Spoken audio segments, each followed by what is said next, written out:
HR times Kannada news Gauribidanur ವರದಿ ಗೌರಿಬಿದನೂರು ತಾಲೂಕು ನಾಮಗುಂಡ್ಲು ಗ್ರಾಮ ಪಂಚಾಯಿತಿಗೆ ದಿಢೀರ್ ಭೇಟಿ ನೀಡಿದ ಗೌರಿಬಿದನೂರು ತಾಲೂಕು ಕಾರ್ಯನಿರ್ವಾಹಕ ಅಧಿಕಾರಿಗಳಾದ ಜಿಕೆ ಹೊನ್ನಯ್ಯರವರು ನಾಮಗುಂಡ್ಲು ಗ್ರಾಮ ಪಂಚಾಯಿತಿಯಲ್ಲಿ 15 ಲಕ್ಷ ಹಗರಣ ಆಗಿದೆ ಎಂದು ದೂರು ಬಂದ ಹಿನ್ನೆಲೆ ಭೇಟಿ ನೀಡಿ ದೂರುದಾರರನ್ನು ಕರೆಸಿ ಅಹವಾಲುಗಳನ್ನು ಸ್ವೀಕರಿಸಿ ಮತ್ತು ಈ ಬಗ್ಗೆ ಪಂಚಾಯಿತಿ ಅಭಿವೃದ್ಧಿ ಅಧಿಕಾರಿಗೆ 3 ದಿನಗಳಲ್ಲಿ ಉತ್ತರ ನೀಡುವಂತೆ ಹೇಳಿ ಸಾರ್ವಜನಿಕರಿಗೆ ಸ್ಪಂದಿಸುವಂತೆ ಎಚ್ಚರಿಕೆ ನೀಡಿದೆ ಎಂದು ತಿಳಿಸಿದರು.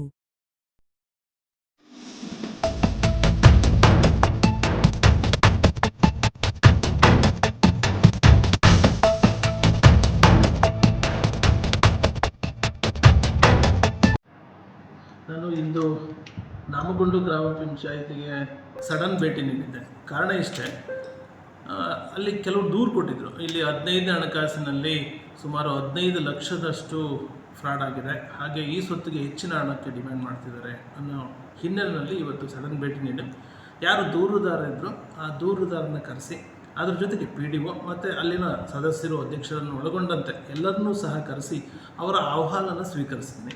ಅವರು 15 ಲಕ್ಷದಲ್ಲಿ 5,08,000 ದಾಖಲೆಗಳನ್ನು ನೀಡಿದ್ದಾರೆ. ಇಷ್ಟು ಹಣ ದುರುಪಯೋಗ ಆಗಿದೆ ಅಂಥೇಳಿ. ಈ ಹಿನ್ನೆಲೆಯಲ್ಲಿ ಒಟ್ಟಾರೆ 15 ಲಕ್ಷಕ್ಕೆ ಸಂಬಂಧಪಟ್ಟಂಗೆ ಹಾಗೂ ಈ ಸ್ವತ್ತು ಏನು ದುಡ್ಡಿಗೆ ಡಿಮ್ಯಾಂಡ್ ಮಾಡ್ತಿದ್ದಾರೆ ಅಂತ ಹೇಳಿದ್ರಲ್ಲ, ಆ ವಿಷಯಕ್ಕೆ ಸಂಬಂಧಪಟ್ಟಂತೆ 2 ಅಧಿಕಾರಿಗಳನ್ನು ನೇಮಕ ಮಾಡಿದ್ದೀನಿ.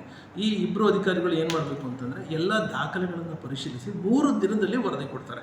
ಒಬ್ಬರು ನಮ್ಮ ಅಕೌಂಟ್ಸ್ ಆಫೀಸರ್ ಇರ್ತಾರೆ ಮತ್ತು ಇನ್ನೊಬ್ಬರು ಅಸಿಸ್ಟೆಂಟ್ ಡೈರೆಕ್ಟರ್ ಇರ್ತಾರೆ. ಇಬ್ಬರೂ ಸಹ ಎಲ್ಲ ಕಡತಗಳನ್ನು ಪರಿಶೀಲಿಸಿ ಏನು ಕಡತಗಳಲ್ಲಿ ಸತ್ಯಾಂಶಗಳೇನಿದೆ ಅವುಗಳನ್ನು ವರದಿ ಮೂಲಕ ಕೊಡ್ತಾರೆ ನನಗೆ.